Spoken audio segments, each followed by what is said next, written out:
Bonsoir et bienvenue si vous nous rejoignez dans cette soirée l'indicible anniversaire de Cthulhu. Et on va parler maintenant de jeux de plateau. Alors moi, le jeu de plateau, j'y connais rien, c'est pour ça qu'on a fait venir un spécialiste, Pete. Alors est-ce que tu peux te présenter un petit peu, nous dire quel est ton rapport avec les grands anciens ?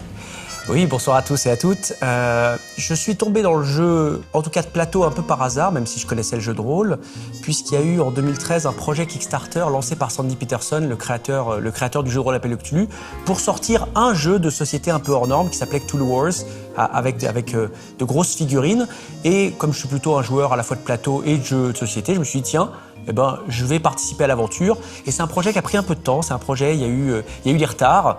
Et au bout de 2 ans, à pas voir la boîte arriver chez moi, j'ai appris que Sandy allait venir à Essen, le grand salon européen du jeu de société, et qu'il allait présenter les premières figurines, le premier jeu, et qu'on pourrait essayer. Donc là, j'ai fait un peu le foufou. J'ai posé 2 jours de congé auprès de mon employeur. J'ai dit à ma femme, je pars pendant 2 jours en Allemagne et je reviens après. Et j'y allais vraiment uniquement pour ne serait-ce que toucher le jeu, l'essayer. J'y suis allé, j'ai adoré, j'ai pu jouer. Et en fait, le soir même, Sandy m'a invité à manger, quelqu'un d'adorable. Et donc vraiment adorable, sa famille adorable. Et après coup, je suis rentré chez moi. Et 1 semaine plus tard, j'avais un coup de fil de Sandy qui me dit, voilà, Pete, on pense qu'il y a peut-être une possibilité pour sortir une version française de ce jeu. T'as l'air de dire qu'en France, il y a des gens qui aiment l'appel de Cthulhu. Moi, j'aimerais faire ça. Par contre, je connais pas le marché français, je sais pas parler français. Est-ce que tu pourrais nous aider à lancer et animer le projet Kickstarter? Et voilà comment j'ai mis le doigt, en tout cas, dans cet engrenage-là, avant de continuer à l'aider, puisque pour l'instant, je continue de lui filer des coups de main sur des projets Cthulhu ou d'autres projets de Peterson Games. Ok, parfait. Et donc, ce soir, tu vas nous présenter quelques jeux de plateau liés à Cthulhu. Oui. Notamment, je vois que tu en as quelques-uns posés devant toi. Voilà, déjà, Fram Riley. C'est un petit jeu de pli, les règles sont assez simples, quelques subtilités. Faut juste se dire qu'avant d'être un jeu sur le grand Cthulhu, c'était un jeu où on jouait des Magical Girls, donc un jeu japonais en 2013. Donc là encore, le thème est complètement plaqué sur le jeu, avec une petite gestion à la fin de victoire alternative pour simuler un peu l'impact de la folie, mais globalement, du 100% plaqué, 100% artificiel. Ceci, il y a un animé de Magical Girl avec Nyarlathotep, donc tout est possible. Je suis d'accord. Autre jeu, un peu plus récent celui-ci, Don't Mess with Cthulhu. Encore un reskin, puisqu'à la base c'est un jeu qui s'appelle Time Bomb, où on essaye de trouver qui a posé une bombe. C'est un jeu à rôle caché, un peu comme les saboteurs ou aussi les résistances. Nettement plus sympa, pareil, l'apport Cthulhu, des règles de victoire alternative et c'est tout. Donc globalement ça pourrait être un autre jeu, mais il est néanmoins très sympa. Beaucoup de tension, beaucoup de mensonges, beaucoup de bluff. La tentacule fait vendre.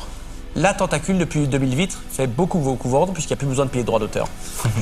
Encore un autre qui est sorti il n'y a pas si longtemps que ça, Tides of Madness, un reskin de Times of Tides chez Edge, de mémoire, et auparavant chez Portal Game.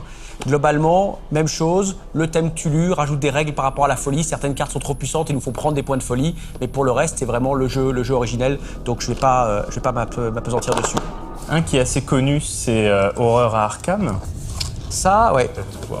Horreur à Arkham, c'est un des tout premiers jeux ayant vraiment travaillé la thématique autour de Cthulhu, puisque les règles sont complètement calquées sur le jeu de rôle, l'appel de Cthulhu. Le problème de ce jeu-là, c'est qu'il est très long à installer. Donc en règle générale, c'est au moins 45 minutes, 1 heure pour préparer le plateau. On voit un exemple du plateau là, ça c'est juste un bout du plateau, il est plié en 2, donc il faut beaucoup de place.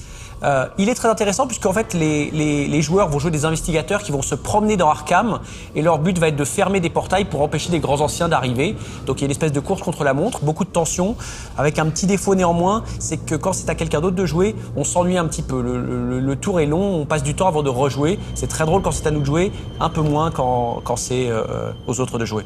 Donc ici je vois les Demeures de l'épouvante. J'ai beaucoup de mes contacts qui jouent à ce jeu en ce moment, donc j'imagine que c'est un succès. Alors oui, c'est un succès. Celui-ci, c'est vraiment presque un hybride entre le jeu de rôle et le jeu de plateau, puisqu'il va avoir un des joueurs qui incarnera un espèce de maître du jeu, qui connaît le scénario à l'avance. On voit là-bas un petit bout de plateau avec quelques figurines. L'idée, c'est encore une fois d'avoir un groupe de joueurs qui vont être des investigateurs, qui vont devoir pénétrer dans un lieu. Dans les particularités, ils ne savent pas à l'avance ce qu'ils vont trouver dans les pièces. Ils vont donc devoir explorer, rencontrer des monstres, résoudre des énigmes, y compris les résoudre réellement et physiquement, c'est-à-dire des énigmes présentées sous la forme de cases à emboîter, de pions qui doivent se déplacer en suivant certaines règles et certains mouvements, donc des véritables énigmes physiques à remplir. À dire aussi, il va bientôt sortir une version numéro 2 des Demeures de l'épouvante qui remplacera le maître du jeu humain par une application sur tablette ce qui est un peu un avantage, puisque c'est vrai que le maître du jeu, globalement, ne fait que lire un scénario, donc ne s'amuse pas forcément, n'a aucune latitude sur ses choix à faire, il ne fait que réagir aux actions des joueurs. Donc peut-être qu'une version intelligence artificielle fonctionnera mieux. J'ai cru que tu allais dire remplace le maître du jeu humain par un maître du jeu inhumain. Pas En fait, c'est un encore, petit mais peu il y aura ça, une quelque option, part. il y aura une option, on peut aller là-dessus. Et là-bas, je vois les contrées de l'horreur. Ah oui, alors Contrée de l'horreur, on dit souvent Horreur à Arkham version 2.0. C'est le même principe, il va falloir embêter des grands anciens, fermer des portails. Par contre, cette fois, on va se déplacer dans le monde entier. C'est une version, j'ai envie de dire, améliorée d'Horreur à Arkham. Les mêmes mécanismes, mais les tours sont beaucoup plus rapides entre les joueurs. On s'ennuie beaucoup moins et on s'intéresse aussi beaucoup plus à ce que les autres font. On est moins tout seul sur son plateau, il faut collaborer, il faut coopérer, s'échanger des objets, de l'équipement. Et je trouve que la tension est encore plus grande.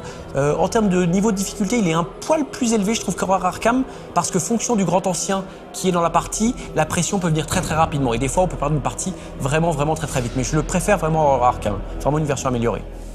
Et là, on voit plein de belles figurines. Donc ça, c'est les figurines de Cthulhu Wars, Oui. qui est en fait un jeu kickstarté et créé par Sandy Peterson, qu'on a pu voir dans Big Bang Hunter, qui est en fait l'auteur du jeu de rôle L'Appel de Cthulhu.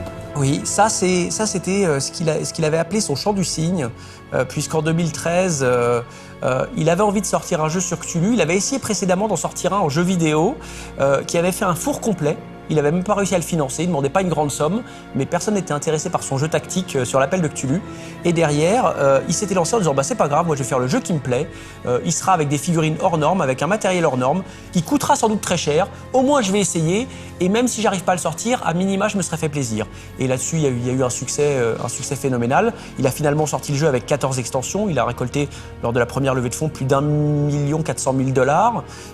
Même sur une version purement française par la suite, il a récolté 160 000 $.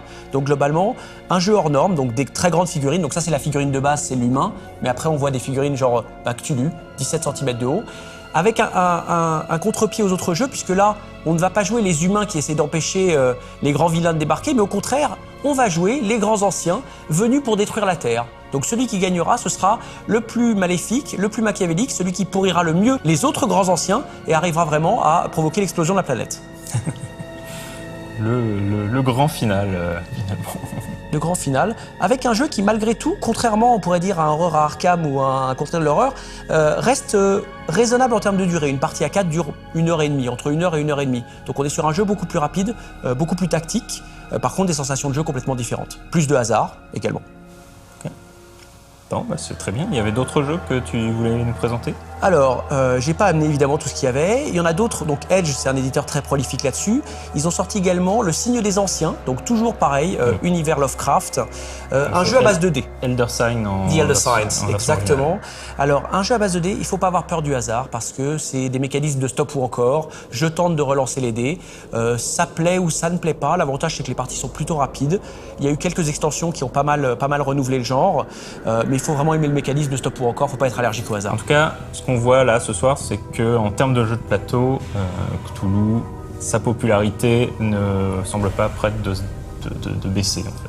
Non, parce que globalement, il y eut un temps où globalement les joueurs du jeu de rôle venaient au jeu de plateau Cthulhu, et maintenant on observe des joueurs qui n'ont jamais joué au jeu de rôle Cthulhu, l'appel de Cthulhu, mais qui par contre connaissent par cœur les jeux de plateau. Donc c'est assez intéressant de voir une espèce de cross-fertilisation dans l'autre sens. Au départ, c'est le jeu de rôle qui a amené les jeux de plateau, et maintenant le jeu de plateau commence à amener des joueurs vers le jeu de rôle. Et je trouve ça intéressant. On l'a vu d'ailleurs avec la campagne de la 7e version de l'appel de Cthulhu.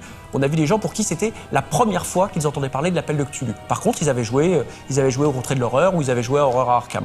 Bon, bah, c'est très bien. Moi, j'ai envie de dire, c'est la preuve que le monde du jeu est un monde sain où il n'y a pas de sectarisation entre les genres et les gens vont et viennent entre les différents types de jeux. Et ça, c'est plutôt agréable à entendre. C'est un monde vivant, un minima vivant et où les gens sont contents de jouer. Je pense que c'est l'essentiel. Ben, merci beaucoup, Pete. Merci à toi. Voilà. Et puis, ben, on continue la soirée avec d'autres programmes.